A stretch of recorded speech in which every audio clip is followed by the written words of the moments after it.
Sir ఇందాక విజయబాబు గారు చెప్పినట్టుగా ఎవరి కింద ఎవరు పనిచేస్తున్నారు ఎంతకాలం ఇది నాకు తెలిసి చిరంజీవి గారి దగ్గర నుంచి కాపులు రాష్ట్రంలో ఒక పొలిటికల్ టర్బులెన్స్ ని క్రియేట్ చేయగలిగారండి. అయితే కాన్సిరామ్ టైంలో 85 తర్వాత బిఎస్పీ పార్టీ దళితులతోటి కంబైన్డ్ రాష్ట్రంలో ఒక పొలిటికల్ టర్బులెన్స్ క్రియేట్ చేసింది. దాని తర్వాత జరిగినటువంటి చాలా పరిణామాల్లో వచ్చినటువంటి అది ఏ పార్టీ అయినా కానివ్వండి, కార్పొరేషన్ పెట్టడం, వీళ్ళందరికీ ఏదో ఇవ్వడం చేశారు. అయితే కాపు కమ్యూనిటీ కాపు కార్పొరేషన్ చైర్మన్ ని, కాపు కార్పొరేషన్ కి వెల్ఫేర్ యాక్టివిటీస్ ని, వీటన్నిటిని అధిగమించి కాపులు ముఖ్యమంత్రి కావాలనే ఒక దశలోకి ఒక నినాదాన్ని వాళ్ళైతే పంపగలిగారు. ఆ నినాదం డిప్యూటీ సీఎం దగ్గర పోయినసారి ఆగిపోయిందని చాలా వరకు భావించారు.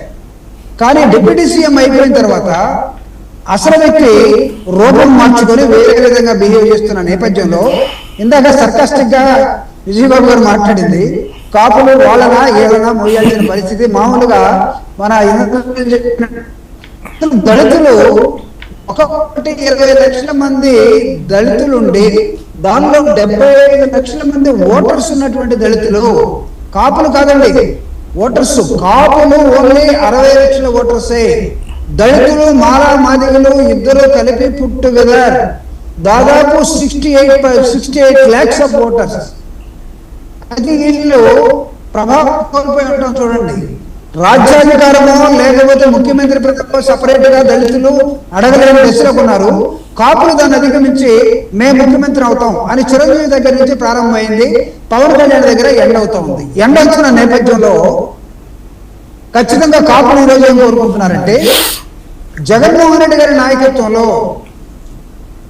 అందరం కూడా పనిచేసి కాపు సామాజిక వర్గాన్ని అన్ని విధాలుగా ఆదుకోవటం కోసం పవన్ కళ్యాణ్ డిప్యూటీ సీఎం గా వచ్చేసి ఇంకొక 15 సంవత్సరాలు నేను చంద్రబాబు నాయుడు మాత్రమే మోయటానికి సిద్ధంగా ఉన్నాను, ఆయనకు అన్ని తెలుసు, నాకు ఏమీ తెలుసు, ఓపిక కూడా లేదని చెప్తున్నాడు. ఆయన కాపులు ఎవరైనా ఎక్కడైనా మాట్లాడితే అబ్బే మనం గెలిచే సమస్య లేదు, ఒంటరిగా మనం అక్కడ పోవాల్సిందే. సో ఇలాంటి తీసుకొస్తా ఉన్నాడు. అతనికి అవసరమైతే కాపు అంటాడు, అవసరం లేకపోతే కులం ఏంటంటాడు. ఎందుకు చెప్తున్నానంటే ఇది సార్ విజయబాబు గారు, ఇది ఎందుకు చెప్తున్నాను సార్, వినపడుతుందా? ఎందుకు చెప్తున్నానంటే సార్, ఆయనకు అవసరమైతే కులం, అవసరం కాకపోతే కులం ఎందుకు చెప్తున్నానంటే, కాకినాడలో మొన్న చాలా సర్కాస్టిక్ గా మాట్లాడండి అతను. కాపులు అసలు ఎవరో చనిపోతే ఒక రౌడీ దగ్గరికి నేను పోతానా అంటే మీరు ఏమనుకుంటున్నారు, డెమోక్రసీలో ఎవరు ఉన్నారనుకుంటున్నారు, కులాలు ఉంటాయా అని అడిగాడు. నేను అడుగుతున్నా పవన్ కళ్యాణ్ గారు, మిస్టర్ పవన్ కళ్యాణ్ గారు, ఐఎమ్ సారీ మిస్టర్ అన్నందుకు, ఇది అమెరికన్ డెవలప్డ్ కంట్రీస్ లో లేకపోతే నీకు వేరే చోట్ల మిస్టర్ అంటే గౌరవమే, కానీ ఇక్కడ మన దగ్గర ఒక దరిద్రం ఉంది కదా, అయ్యగారు అనాలి, అయ్యా అనాలి.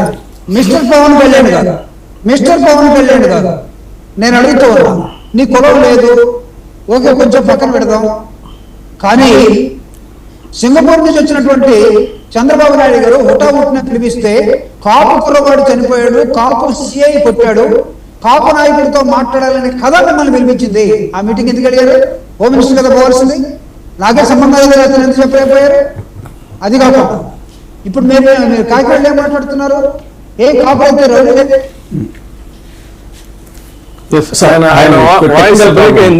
మనం కన్క్లూడ్ చేద్దాం.